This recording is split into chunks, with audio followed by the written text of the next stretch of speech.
नमस्कार, स्वागत आहे तुमचं माझ्या यूट्यूब चॅनलवरती। तर आज आपण बनवणार आहोत सोयाबीनची भाजी। त्यासाठी मी ते सोयाबीन घेतलं आहे, ते पाण्यात भिजत घालणार आहोत। छान असं भिजून द्यायचं आहे पाण्यात 5-10 मिनिटं।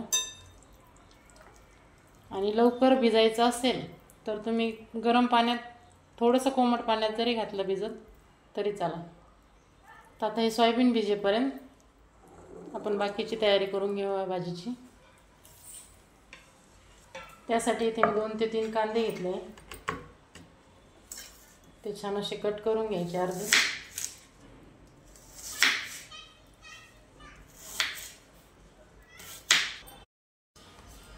छान अशी पेस्ट करून घ्यायची आहे। तर पेस्ट झाल्यानंतर इथं मी कढई तापवायला ठेवली आहे, त्यामध्ये थोडेसे जिरे, खडा मसाला टाकायचा आहे।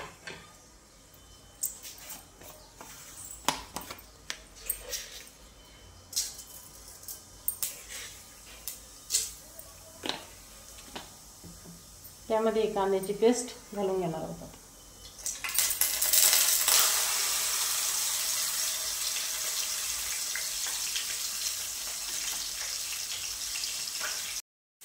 इथे मी कांद्याची पेस्ट गॅसवर परतवायला ठेवली आहे, कढईमध्ये तेल टाकून। तर कांदा छान परतून होईपर्यंत आपण टोमॅटोची पेस्ट करून घेऊया। याच्यात मी अद्रक, लसूण आणि टोमॅटो एकत्रच दळणार आहे। कांदा आता आपला छान परतून झालेला आहे। आता याच्यात टोमॅटोची प्युरी घालून घेऊया। टोमॅटो पण छान परतून घ्यायचं आहे आपल्याला।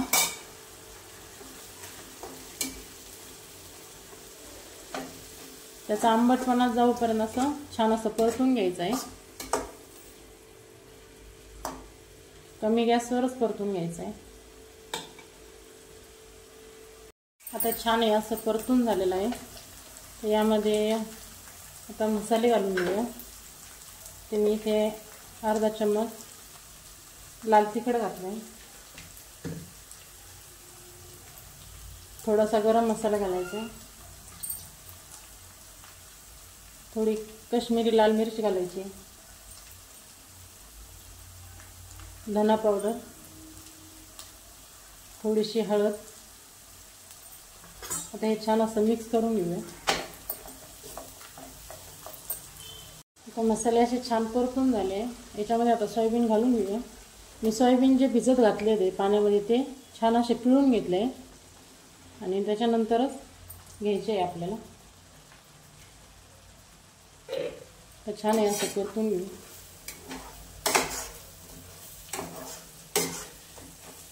आणि आता याच्यामध्ये गरम पाणी घालायचं आहे आपल्याला, थंड पाणी नाही घालायचं आहे। मी गरम पाणी आधीच करायला ठेवलं होतं।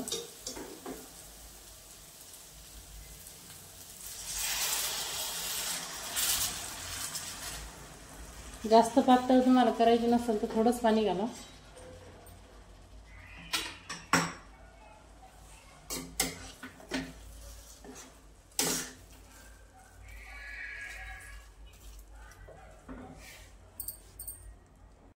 याच्यामध्ये चवीपुरतं मीठ घालून घ्या।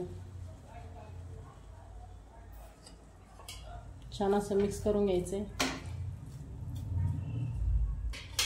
सर्वात शेवटी आपण कोथिंबीर घालणार आहोत। छान कोथिंबीर भरपूर घालायची म्हणजे भाजीला चव छान येते।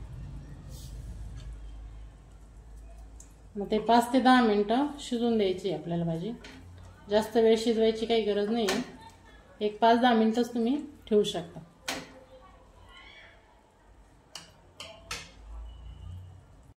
पाहू शकता छान अशी भाजी तयार झाली आहे। तर आपण आता गॅस बंद करूया।